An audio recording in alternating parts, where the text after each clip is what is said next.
Greetings everyone, my name is Etterville, and welcome back to my Let's Play of Mega Maker. During the last part, I covered 3 viewer-submitted levels, so in this part, I'll be completing the 4 viewer-submitted levels left in my queue. I would have covered 5 or 6 in the previous part, but 2 of the levels went on for rather long and I ran out of energy. So let's begin with this one. Petrol Man by AntoMan, 9 plays and a score of 0. AntoMan was the creator of Gearman and Blastman, Gearman being a lot better than Blastman, so let's see how Petrol Man compares out of all their man stages. And as always, if you want one of your levels to be featured in a future part like this one, please leave the level name or preferably the level ID in a comment below or direct message me on Twitter. And as always, the full disclaimer of this entire LP series is linked in the description below. And I ran right into that one. Okay, Mega Man 4 physics as always. I'm seeing a common trend for each of the level designers, like for AntoMan, we have the Mega Man 4 charge shot, at least for here. In Gearman, we didn't even have the charge shot, so I really appreciate it we do. Okay, Mega Buster and Rush Jet. That'll be really helpful for some of these jumps. Apparently we need to fall down here.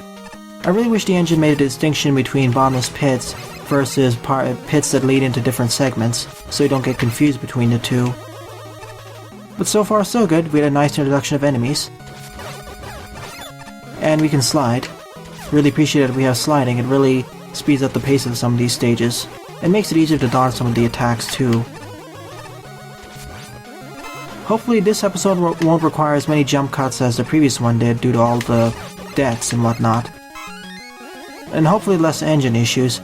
So far so, these stages seem to be pretty fine, or at least this stage. What I'm worried about is stages that have drag on for quite a while or other stuff. Those are the stages I'm really concerned about. But these stages I expect will take about a short amount of time to complete properly, or they won't have that many alternate pathways. Though there's one stage I am a little bit concerned about, but we'll be getting to that one next. Also nice usage of the tile set. I would have liked a checkpoint nearby, but this is fine. And this is more of a traditional style Mega Man level, as evidenced by the fact we only have the Mega Buster and the Rush Jet. Oh, and there's the checkpoint right over there. Good placement. And this is a forced Rush Jet segment, so it's like a fortress stage now. But thankfully there are 3 large weapon pickups, so good work Anto in that regard. This would be a lot harder if we had a weaker version of the Rush Jet that would knock us off if we took damage or dissipated the Rush Jet when it hit an enemy. But this is of course the better version, so it's like a shmup segment. In some ways, this Rush Jet is a lot more broken compared to the Rush Jet in Mega Man 3. Will I make it across? Yes I will, thank goodness. I had just enough weapon energy to make the jump. I don't want to take any chances with these spike drops.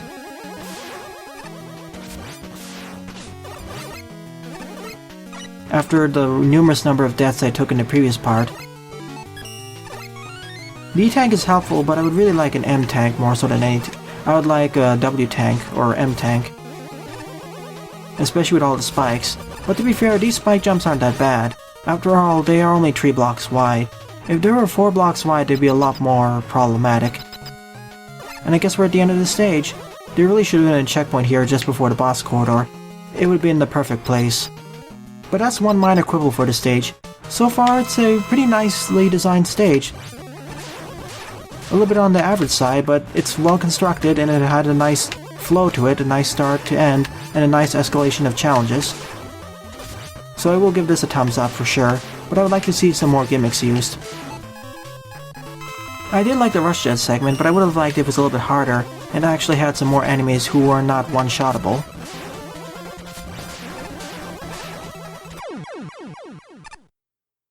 So overall, I would say this is about average to above average, but this is definitely a step up compared to Gearman, and especially Blastman. So AntoMan is definitely improving, so keep up the good work.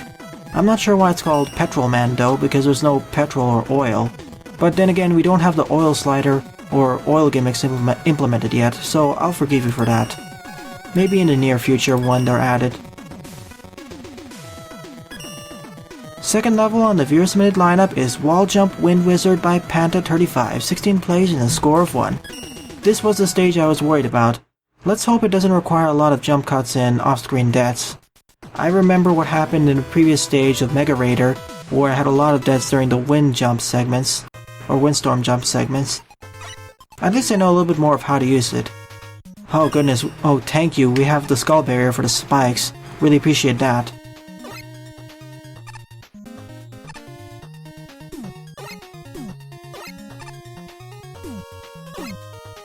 Gosh, I didn't know how it did in the first try. Normally it would take a few more tries, but I suppose playing through all of these wind jump levels have taught me more and more how to use the windstorm in its engine. Although I'll still die quite a few times. Also really appreciate there's a block over here to force you to use the wind jump, or windstorm in order to pass. Really nice tutorial, I would say. And yes, I know I have the crash bomb, but I want to conserve it for any more difficult segments.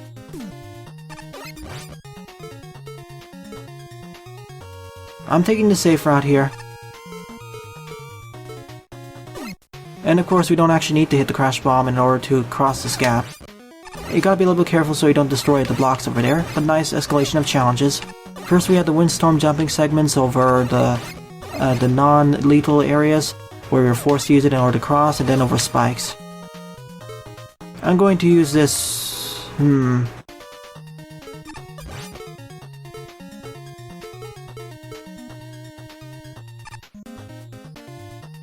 Which one is the... okay, that's the direction I need.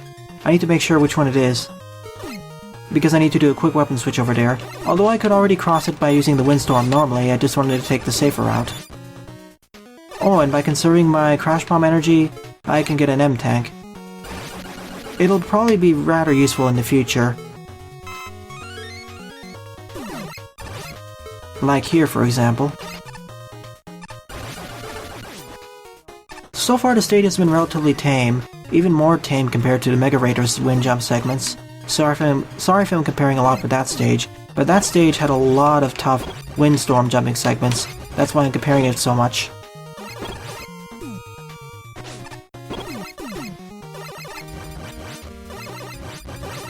Can I get by? Good.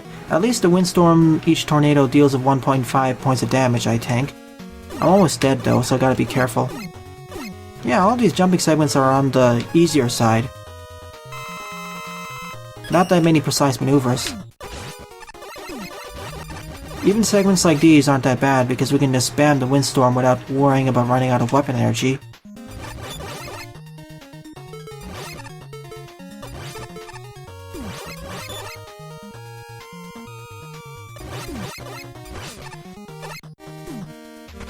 Almost skipped it. I also realized that using the windstorm on enemies causes them to not drop any pickups though. So that's the only problem with using the windstorm.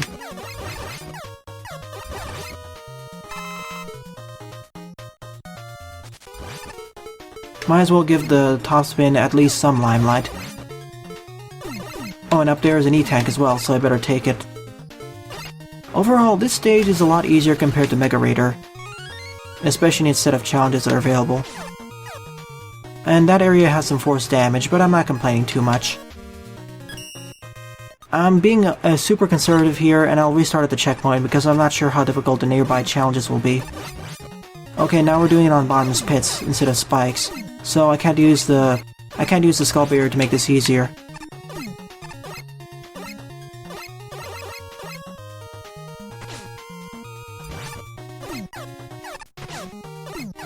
That's a bit scary there. And I can dissipate shots by using the windstorm. Neat. Oh, I see how to get up by this. Well, this is more of a gimmick-based stage, so I'm fine with using special weapons here.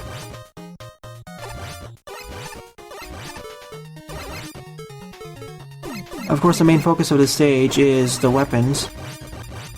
Or rather, the windstorm, I mean. A lot of E-tanks, though. Kinda got ambushed there, though. Especially when they spawn off screen.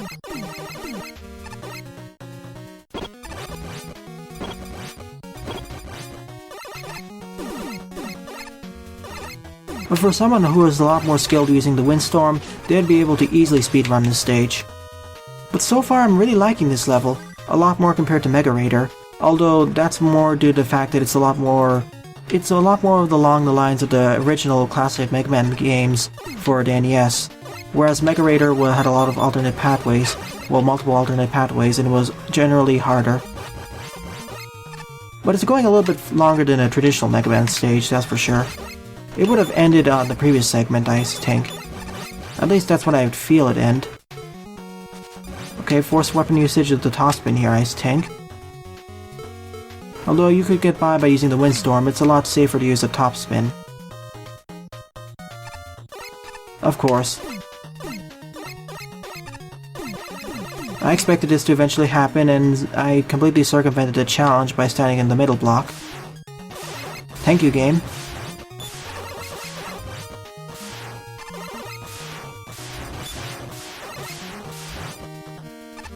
Is it just me, or did that Colton start shooting faster when it was near death? Oh, never mind, it started shooting faster because I dissipated its shots, or kept dissipating it. So far so good, no deaths other than the one where I manually reset. Let's hope I can keep that deathless trend.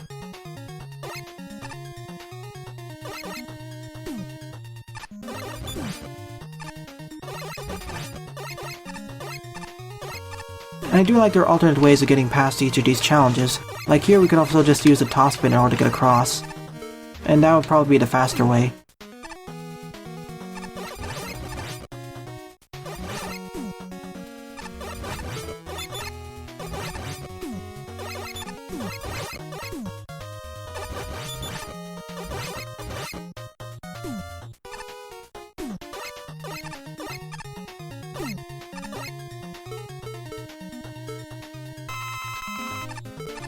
And I guess we're at the end of the stage now.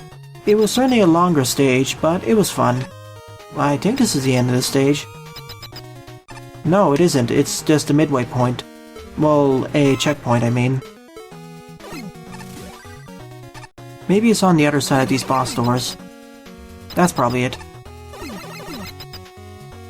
Ah yes, there is the boss fight against Bomb Man.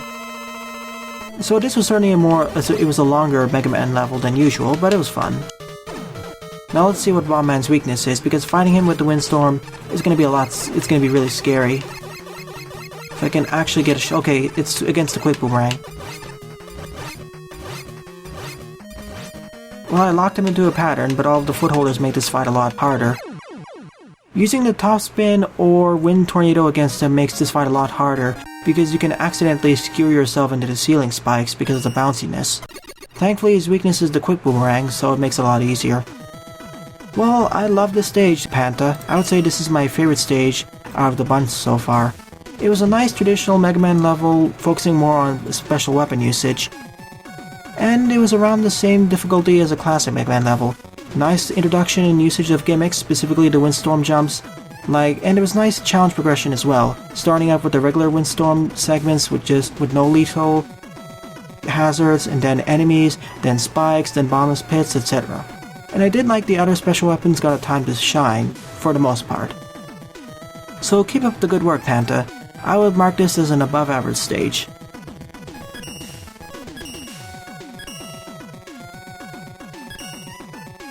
Third level on this viewer submitted lineup is Automatic Flawless Victory 2 Do Not Move by Pirata Patheta, 70 plays and a score of 35. They're the maker of Flawless Victory 1 and the 2 skill test levels I played.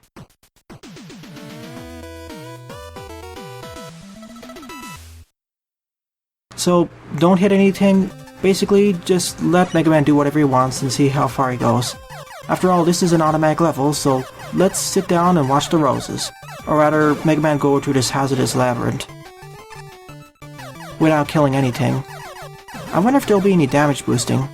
But I always love to see how these automatic levels use their creativity to ferry Mega Man across the level, usually across a swarm of hazards everywhere and enemies. Like, you see all the instant death spikes and gimmicks everywhere, and how Mega Man just slides across with ease without getting hurt by any of these enemies, even though it looks rather close. If I had to do this segment myself, I'd probably take some damage along the way. Honestly, I think that this is better than Flawless Victory 1, based off of the gimmicks being used. Though I would like to see some more crazy automatic levels where Mega Man takes some damage and is knocked into the next gimmick. That would be neat. I would say that would be even harder to design in some ways because you have to be careful where Mega Man is being sent to and make sure Mega Man has enough health left over. Too bad we can't force Mega Man to shoot at enemies, that would be even more fun. Because if you have force damage, you have to worry about setting Mega Man's health just enough so he survives.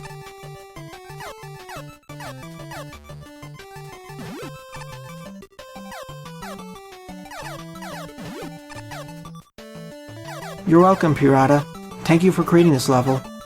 It was pretty fun. Sure, I'm not holding anything, but it's a nice breeze compared to everything else that I encountered. And this would have actually been the last level scheduled for the previous part, but I ran out of time. This would have been a nice closure to the previous part, but oh well, at least it's here now. And judging by the length so far, this will be a shorter part. After all, there are only 4 levels covered because my queue only has 4 levels left. And that was the end of Flawless Victory 2, I suppose.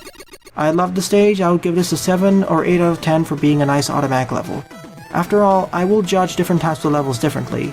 Like, I will judge an automatic level on different merits compared to a traditional Mega Man level, or a Fortress level, or a challenge level, or gimmick level, etc. So thumbs up. Like, AntoMan's level, the first level in this part was more of a Fortress level, due to the forced usage of the Rush Jet, whereas Wall Jump Wind Wizard was more of a gimmick-based level focusing on the Windstorm and a few other special weapons, whereas this one's an automatic level. But I would say this is an honorable mention, or one of my favorite levels of the part. Probably I'll say this is one of my favorite levels, tied with Wall Jump Wind Wizard, though for different reasons. So keep up the good work, Pirata Patheta. You're a pretty nice level designer so far, and I'd like to see you improve further. Fourth and final on this Viewers Minute lineup is War of Cutman by Bardas61, 11 plays and a score of 1. From what I've seen in their comment, this is a shorter stage and it's their first Mega Man level that they created in Mega Maker. So let's see what it has to offer. Okay, we start by climbing down the ladder, and we have infinite usage of the Windstorm and Fair Shot. I mean infinite usage Windstorm, and we have the Thunder Beam and Fair Shot. Fair enough with me.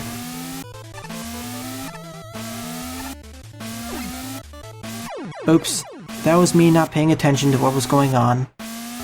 I feel like I can fall down that hole, but I'll have to take a look.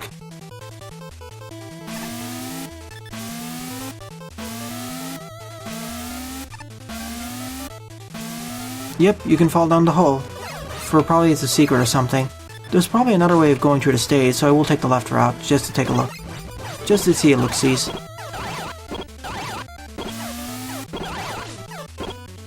Thank you, Beaks, for damage boosting. Only problem is, of course, we have the Yoku blocks would still telefrag me.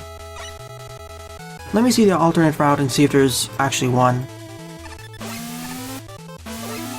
I pressed the jump button, it didn't register. Well, I didn't expect this of all levels to result in the most deaths. That's for sure. Nope, there's nothing over there. I'll check the left route once I complete this pathway, assuming I don't die again. This time, wait for the Yoku blocks to disappear so I don't get telefragged by them. Really wish there was an engine feature that made it so they don't telefrag. Okay, we have a solid green background. I would have preferred if there was some background. Yeah, these segments are devoid of any enemies or challenges. It would be really nice to spruce up this level with some more enemies and gimmicks, like here for example.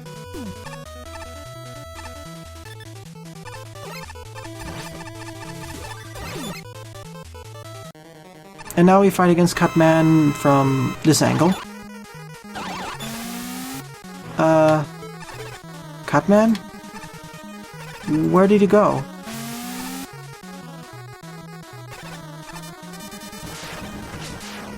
Oh, down here. Thankfully he's weak against the Windstorm, so this is a cinch. And And I guess that's the end of War of Cutman. The stage was there, but it feels like it really needs some more gimmicks and enemy placement and better level design. It feels like the scaffolding for a future level. But before I end off this part, I want to do two things. First, I want to check to see if there's an alternate pathway on the left.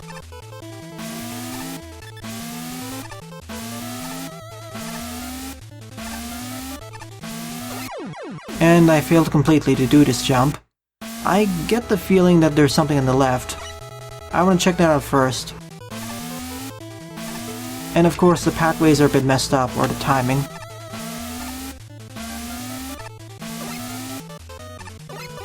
Well, I screwed that up again. I need to use the windstorm at the correct position so I can bounce off of it.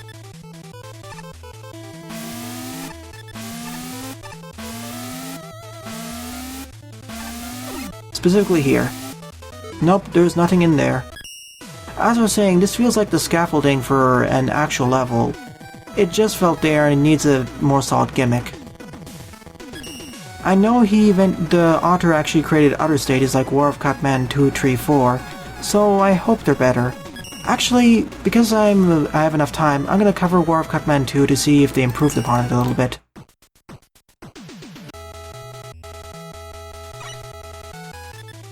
Okay, we don't really need that many, but that's fine, I suppose.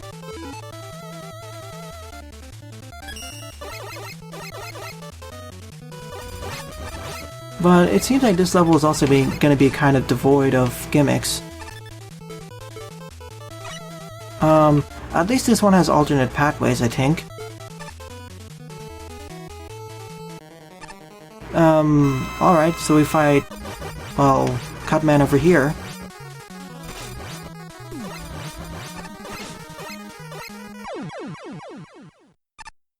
Well, I guess that was War of Cutman 2.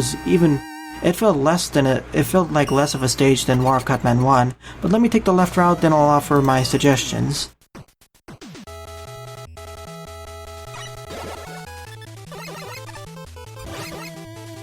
I'm gonna do some damage boosting here. This leads directly to the boss fight. That's not what I wanted. I want to see what the left ladder leads to, or the left route.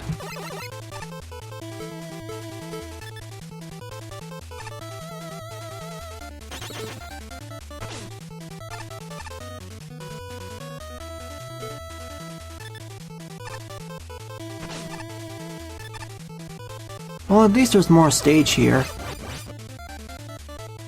And we at last have a checkpoint, and wow, there's a lot of enemies down here, which you can completely circumvent by just taking the ladder. I'm not sure why we have a count bomb segment here, unless we want to go backwards. I thought I was gonna die over there. So now we have two routes for getting up here. I have to take the right route, it seems. A lot harder than it looks because of all that, because of that one enemy.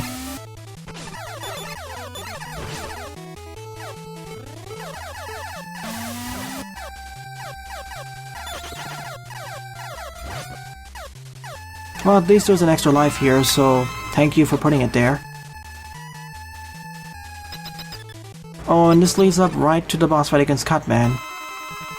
Okay, now this stage feels like about the same caliber of War of Cutman 1, whereas that one focused on one pathway, this is focusing on multiple pathways. But my main suggestion for you, Bardas, is to think of the level ideas, add a background, vary up the tile set. Well, the tile set is fine, I suppose, but make it so that they're more cohesive level structures, actually add a non-solid color background, and focus on adding a gimmick or two and introducing the enemies and gimmicks in a solid fashion. Because here they felt like they were randomly put there, and there's not enough of a gentle curve to introduce players to them. It just feels like you're immediately thrown into a group of enemies like you saw in War of Cutman 2. Still, keep practicing, Bardas. We all start somewhere. I know when I started first creating Mega Man levels, or platforming levels in general, they were rather horrible. So keep trying, and eventually you'll be able to make some average to above average levels, or even better. So in summary, I would say my favorite levels of this part would be Wall Jump Wind Wizard and Flawless Victory 2. Wall Jump Wind Wizard for being quite refreshing gimmick-based stage focusing on the windstorm that isn't so punishing like what Mega Raider was, also by Patheta35. This one didn't have that many precise jumps, and it felt like a nice romp with a nice gradual increase of gimmicks and difficulty in enemies, etc. It just felt like a nice romp, and it felt like about of the same difficulty level of a classic Mega Man level from Capcom. And Flawless Victory 2 for being a nice, creative, automatic level. A lot of the places of Mega Man is very true with a lot of dangerous enemies, hazards, etc., but Mega Man always gets to the end. So, always pretty nice, and I would say it was better than Pirata Patheta's first Flawless Victory. Well then, in the next part, I'll be covering a few levels from the popular sorting. Well then, thanks for watching and have a nice day. Toodles!